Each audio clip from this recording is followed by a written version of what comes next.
Hi friends, ನಮಸ್ತೆ. ಸೌಮ್ಯ ಸವಿ ಅಡುಗೆಗೆ ಸ್ವಾಗತ. ಇವತ್ತಿನ ರೆಸಿಪಿಯಲ್ಲಿ ಬೆಳಗಿನ ತಿಂಡಿಗೆ ಗಟ್ಟಿ ಅವಲಕ್ಕಿ ಚಿತ್ರಾನ್ನ ಹೇಗೆ ಮಾಡೋದು ಅಂತ ತಿಳಿಸ್ಕೊಡ್ತೀನಿ. ಹಾಗೆ ಅಷ್ಟೇ ಸುಲಭವಾಗೂ ಮಾಡ್ಕೊಬೋದು. ಮದುವೆ ಮನೆಯಲ್ಲಿ ಹೋಟೆಲ್ಗಳಲ್ಲಿ ಮಾಡ್ತಾರೆ, ರುಚಿ ತುಂಬ ಚೆನ್ನಾಗಿರುತ್ತೆ. ಬರೀ 10 ನಿಮಿಷದಲ್ಲಿ ಆಗುವಂತಹ ಇನ್ಸ್ಟೆಂಟ್ ಚಿತ್ರಾನ್ನ ಅಂತ ಹೇಳ್ಬೋದು. ಅಷ್ಟೇ ರುಚಿಯಾಗಿರುತ್ತೆ. ಹಾಗಿದ್ರೆ ಮಾಡೋ ವಿಧಾನ ಹೇಗೆ ಅಂತ ನೋಡೋಣ ಬನ್ನಿ. ಮೊದಲನೇದಾಗಿ ನಾನು ಗಟ್ಟಿ ಅವಲಕ್ಕಿ ತೊಗೊಂಡಿದ್ದೀನಿ. ಅರ್ಧ kg ಅವಲಕ್ಕಿ ತೊಗೊಂಡಿದ್ದೀನಿ. ಇದನ್ನು ಚೆನ್ನಾಗಿ ಕ್ಲೀನ್ ಮಾಡಿಬಿಟ್ಟು ಕಸ ಕಡ್ಡಿ ಎಲ್ಲ ತೆಗೆದ್ಬಿಟ್ಟು ಇದನ್ನೊಂದು ಬಟ್ಲಿಗೆ ಹಾಕ್ಬಿಟ್ಟು ಒಂದು 2-3 ಸತಿ ಚೆನ್ನಾಗಿ ತೊಳೆದಿಟ್ಕೋತೀನಿ. ನೋಡಿ, ಈಗ ಚೆನ್ನಾಗಿ ತೊಳೆದಿರೋ ಅವಲಕ್ಕಿ ಮುಳುಗುವಷ್ಟು ನೀರು ಹಾಕ್ಕೊಳ್ತೀನಿ. 5 ನಿಮಿಷ ನೆನೆಸಿಟ್ರೆ ಸಾಕು. ಅವಲಕ್ಕಿನ ಚೆನ್ನಾಗಿ ಅರಳ್ಕೊಳ್ಳುತ್ತೆ. ನೋಡಿ, 5 ನಿಮಿಷ ಆಗಿದೆ. ಬೆಳ್ಳಲ್ಲಿ ಈ ಥರ ಕಟ್ ಮಾಡಿ ನೋಡಿದ್ರೆ ಸಾಫ್ಟಾಗಿ ಆಗಿರುತ್ತೆ. ಇಷ್ಟ ಆದರೆ ಸಾಕು. ತುಂಬ ನೆನೆಸ್ಬಿಟ್ರೆ ಮೆತ್ತಗಾಗ್ಬಿಡುತ್ತೆ. ಈ ಥರ ಎತ್ಕೊಂಡು ಕೈಯಲ್ಲಿ ಹಿಂಡ್ಬಿಟ್ಟು ಒಂದು ಸ್ಟ್ರೈನರ್ಗೆ ಹಾಕ್ಕೊಳ್ಳಿ. ಪೂರ್ತಿ ನೀರೇನು ತೆಗೆಯೋದು ಬೇಡ. ಮೇಲ್ಮೇಲೆ ಈ ಥರ ಅವಲಕ್ಕಿನ ಈ ಥರ ಕೈಯಲ್ಲಿ ಎತ್ಕೊಂಡು ಈ ಥರ ಹಿಂಡ್ಕೊಂಡು ಅದಕ್ಕೆ ಹಾಕ್ಕೊಂಡ್ರೆ ಸಾಕು. ಇವಾಗ ಇದು ನೀರೆಲ್ಲ ಸೋರ್ಕೋತಾ ಇರಲಿ. ಇದನ್ನು ಒಂದು ಸೈಡ್ಗೆ ಇಟ್ಬಿಟ್ಟು ಅವಲಕ್ಕಿ ಒಗ್ಗರಣೆ ಹಾಕ್ಕೊಳ್ಳೋಣ. ಗ್ಯಾಸ್ ಆನ್ ಮಾಡಿ ಗ್ಯಾಸ್ ಮೇಲೆ ಒಂದು ಬಾಣಲಿ ಇಟ್ಬಿಟ್ಟು ಒಂದು 4 ಸ್ಪೂನು ಎಣ್ಣೆ ಹಾಕ್ಕೊಳ್ತಾ ಇದ್ದೀನಿ. ಎಣ್ಣೆ ಬಿಸಿ ಆಗ್ತಾ ಇದ್ದಂಗೆ ಇದ್ರ ಜೊತೆನೇ ಅರ್ಧ ಬಟ್ಲಷ್ಟು ಕಡಲೆ ಬೀಜ ಸೇರಿಸ್ತಾ ಇದ್ದೀನಿ. ಇದು ಸ್ವಲ್ಪ ಕಲ್ಲರ್ ಬಿಡೋವರೆಗೂ ಇದನ್ನು ಹುರ್ಕೊಬೇಕು. ಕಡಲೆ ಬೀಜ ಸ್ವಲ್ಪ ಚಿಪ್ಪೆ ಎಲ್ಲ ಬಿಡೋವರೆಗೂ ಎಣ್ಣೆಲ್ಲ ಈ ಥರ ಫ್ರೈ ಮಾಡ್ಕೋಬೇಕು. ನೋಡಿ, ಇವಾಗ ಚೆನ್ನಾಗಿ ಫ್ರೈ ಆಗಿದೆ ಕಡಲೆ ಬೀಜ. ಇವಾಗ ಚೆನ್ನಾಗಿ ಫ್ರೈ ಆಗಿರೋ ಕಡಲೆ ಬೀಜನೆಲ್ಲ ಒಂದು ಬಟ್ಲಿಗೆ ತೆಗೆದಿಟ್ಕೊಳ್ತಾ ಇದ್ದೀನಿ. ಕಡಲೆ ಬೀಜ ಫ್ರೈ ಮಾಡ್ಕೊಂಡಿದ್ವಲ್ಲ, ಅದೇ ಎಣ್ಣೆಗೆ 1 ಸ್ಪೂನ್ ಸಾಸಿವೆ ಹಾಕ್ಕೊಳ್ತಾ ಇದ್ದೀನಿ. ಸಾಸಿವೆ ಚಿಟಪಟ ಅಂದಮೇಲೆ ಇದ್ರ ಜೊತೆನೇ ಅರ್ಧ ಸ್ಪೂನ್ ಜೀರಿಗೆ ಸೇರಿಸ್ಕೊಳ್ತಾ ಇದ್ದೀನಿ. ಜೀರಿಗೆನೂ ಫ್ರೈ ಆದಮೇಲೆ 1 ಸ್ಪೂನ್ ಕಡಲೆಬೇಳೆ, 1 ಸ್ಪೂನ್ ಉದ್ದಿನಬೇಳೆನೂ ಹಾಕ್ಕೋಬೇಕು. ಉದ್ದಿನಬೇಳೆ ಕಡಲೆಬೇಳೆ ಸ್ವಲ್ಪ ಗೋಲ್ಡನ್ ಕಲರ್ ಬರೋ ಗಂಟ ಒಂದು 2 ಸೆಕೆಂಡ್ ಕಾಲ ಈ ಥರ ಹುರಿದಾದ್ಮೇಲೆ 1-2 ಮೀಡಿಯಮ್ ಸೈಜ್ ಈರುಳ್ಳಿ, ಉದ್ದು ಕಟ್ ಮಾಡಿರೋ ಈರುಳ್ಳಿನೂ ಇದ್ರ ಜೊತೆನೇ ಸೇರಿಸ್ಕೊಂಡು ಇದ್ರ ಜೊತೆನೇ ಹಸಿಮೆಣ್ಸಿನ್ಕಾಯಿ ಒಂದು 4 ಹಸಿಮೆಣ್ಸಿನ್ಕಾಯಿ ಸೀಳು ಹಾಕಿದ್ದೀನಿ. ಹಸಿಮೆಣ್ಸಿನ್ಕಾಯಿ ಇದ್ರ ಜೊತೆನೇ ಹಾಕ್ಕೊಳ್ಳೋದ್ರಿಂದ ಖಾರ ಚೆನ್ನಾಗಿ ಬಿಡುತ್ತೆ. ನೋಡಿ, ಈರುಳ್ಳಿ ಸ್ವಲ್ಪ ಗೋಲ್ಡನ್ ಕಲರ್ ಆಗೋ ಗಂಟ ಈ ಥರ ಚೆನ್ನಾಗಿ ಹುರ್ಕೊಬೇಕು. ಈಗ ಈರುಳ್ಳಿನೂ ಚೆನ್ನಾಗಿ ರೋಸ್ಟ್ ಆಗಿದೆ. ಈಗ ಇದ್ರ ಜೊತೆನೇ 2 ಟೊಮೊಟೊನೂ ಸೇರಿಸ್ತಾ ಇದ್ದೀನಿ. ಸಣ್ಣಗೆ ಕಟ್ ಮಾಡಿರೋಂತಹ ಮೀಡಿಯಮ್ ಸೈಜ್ 2 ಟೊಮೊಟೊ ಸೇರಿಸ್ಕೊಳ್ತಾ ಇದ್ದೀನಿ. ಟೊಮೊಟೊ ಸ್ವಲ್ಪ ಮೆತ್ತಗಾಗೋ ಗಂಟ ಇದನ್ನು ಫ್ರೈ ಮಾಡ್ಕೊಬೇಕು.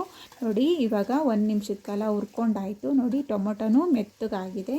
ಇದ್ರ ಜೊತೆನೇ ಸ್ವಲ್ಪ ಕರಿಬೇವು ಸೇರಿಸ್ಕೋಬೇಕು. ಇವಾಗ ಇದ್ರ ಜೊತೆನೇ ತುರಿದಿರೋ ಅಂತಹ ಅರ್ಧ ಸ್ಪೂನ್ ಶುಂಠಿ ಹಾಕ್ಕೊಳ್ತಾ ಇದ್ದೀನಿ. ಶುಂಠಿ ಸೇರಿಸಿದಿಂದೇ ಅರ್ಧ ಕ್ಯಾಪ್ಸಿಕಮ್ ಹಾಕ್ಕೊಳ್ತಾ ಇದ್ದೀನಿ. ಸ್ವಲ್ಪ ತೆಳುವಾಗಿ ಉದ್ದಕ್ಕೆ ಕಟ್ ಮಾಡಿ ಸೇರಿಸಿದ್ದೀನಿ ಕ್ಯಾಪ್ಸಿಕಮ್ನ.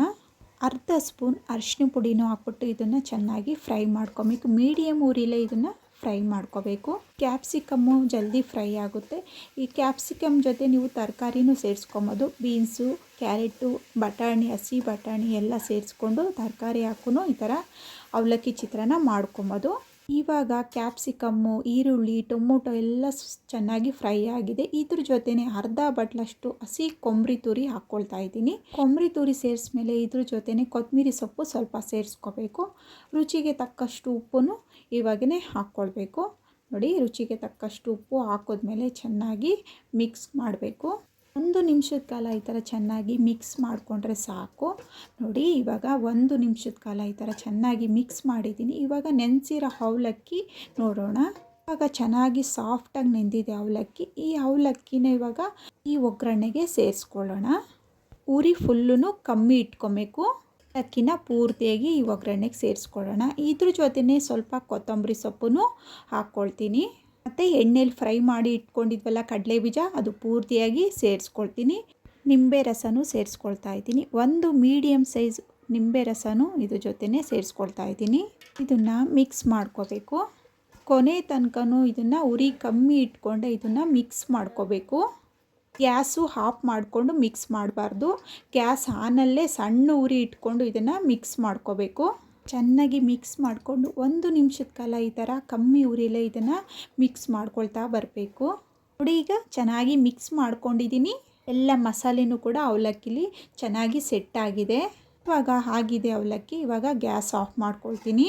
ಸೂಪರಾಗಿ ಸಾಫ್ಟಾಗಿ ಉದ್ರುದ್ರಾಗಿ ಅವಲಕ್ಕಿ ಉಪ್ಪಿಟ್ಟು ರೆಡಿಯಾಗಿದೆ. ಒಂದು ಇನ್ಸ್ಟೆಂಟ್ ಬ್ರೇಕ್ಫಾಸ್ಟ್ ಅಂತಲೂ ಹೇಳ್ಬೋದು. ತುಂಬ ಚೆನ್ನಾಗಿರುತ್ತೆ. ಸ್ವಲ್ಪನೂ ಕೂಡ ಗಟ್ಟಿ ಬರಲ್ಲ ಈ ರೀತಿ ಮಾಡ್ಕೊಳ್ಳೋದ್ರಿಂದ. ಬೆಳಗಿನ ಬ್ರೇಕ್ಫಾಸ್ಟ್ಗೆ ಇನ್ಸ್ಟೆಂಟಾಗಿ ಮಾಡ್ಕೊಬೋದು. ತುಂಬಾ ಸಾಫ್ಟಾಗಿ ಬರುತ್ತೆ. ಒಂದು ಸತಿ ಈ ವಿಧಾನದಲ್ಲಿ ನೀವು ಒಂದು ಸತಿ ಟ್ರೈ ಮಾಡಿ. ತುಂಬ ಸಾಫ್ಟಾದ ಅವಲಕ್ಕಿ ಉಪ್ಪಿಟ್ಟನ್ನ ನೀವು ಸಹ ಮಾಡ್ಕೊಬೋದು. ನೋಡಿದ್ರಲ್ಲ ಫ್ರೆಂಡ್ಸ್, ಇವತ್ತಿನ ಬ್ರೇಕ್ಫಾಸ್ಟ್ ರೆಸಿಪಿ ನಿಮಗೆಲ್ಲ ಇಷ್ಟ ಆಯಿತು ಅಂದ್ಕೋತೀನಿ. ಇಷ್ಟ ಆಯಿತು ಅಂದರೆ ಈ ವಿಡಿಯೋಗೊಂದು ಲೈಕ್, ಶೇರ್, ಕಮೆಂಟ್ ಮಾಡೋದನ್ನು ಮರಿಬೇಡಿ. ಇನ್ನಷ್ಟು ಈಸಿ ರೆಸಿಪಿಯೊಂದಿಗೆ ಸೌಮ್ಯ ಸವಿ ಅಡುಗೆ ಚಾನಲ್ನ ಸಬ್ಸ್ಕ್ರೈಬ್ ಮಾಡ್ಕೊಳ್ಳಿ. ಪಕ್ಕದಲ್ಲೇ ಕಾಣುವ ಬೆಲ್ ಬಟನನ್ನು ಕ್ಲಿಕ್ ಮಾಡ್ಕೊಳ್ಳಿ. ಧನ್ಯವಾದಗಳು.